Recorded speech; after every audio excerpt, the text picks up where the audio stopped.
পাঁচজন লোক চাকরি দেওয়ার কথা ছিল, আব্বাসকে একটা লোকও চাকরি দিব না, তেল ডাইলে আগুন ধরাই দিছি। সম্প্রতি রাজধানীর মিরপুরে আলিফ পরিবহনের একটি বাসে গুলি ও আগুন দেওয়ার ঘটনা ঘটেছে। যদিও এ ঘটনায় হতাহতের ঘটনা ঘটেনি, তবে অনেকেরই প্রশ্ন, এমন ন্যাক্কারজনক ঘটনার পেছনে কী কারণ থাকতে পারে।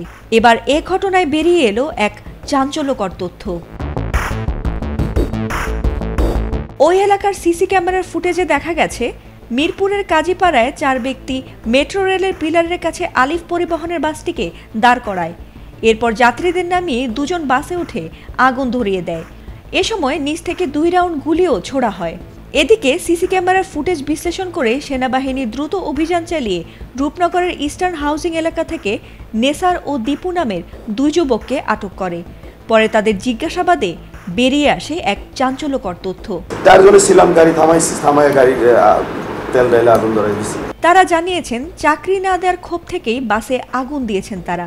নেসার জানিয়েছেন, চাকরির দাবি পূরণ না হওয়ার ক্ষোভ থেকেই তারা বাসে আগুন ধরিয়ে দেন। তার ভাষায়, পিন্টু ভাই 5 জনকে চাকরির কথা দিয়েছিলেন, কিন্তু কথা রাখেননি তিনি। আর আব্বাসের সঙ্গে তার ঝগড়া চলছিল, আর ওই দ্বন্দ্বের জেরেই তারা এমন কাজ করেন। আব্বাসকে একটা লোকও চাকরি দিব না। পরে পিন্টু ভাই বলতেছে, তুই কেডা? তুই আব্বাস, আমি পিন্টু, এই লয়ে লাগছে। তবে সেনাবাহিনীর 11 সিগন্যালের ব্যাটালিয়ন মেজর শহীদ আহসান এক সংবাদ সম্মেলনে জানিয়েছেন, এটি মূলত চাঁদাবাজ চক্রের কাজ। আলিফ পরিবহনের কাছ থেকে কয়েক মাস ধরে চাঁদা দাবি করছিল মোহাম্মদপুরের এক সিন্ডিকেট, আর চাঁদা না পেয়ে প্রতিশোধ হিসেবে এই হামলা চালানো হয়েছে। তিনি আরও জানিয়েছেন, অভিযুক্ত নেসারের মোবাইল থেকে উদ্ধার হওয়া অডিও ক্লিপে বাসটির কর্তৃপক্ষকে সরাসরি হুমকি দিতে শোনা গেছে।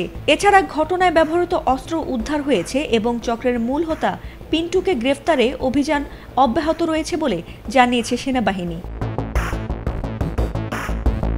ফাতিমা সুলতানা, এটিএন বাংলা।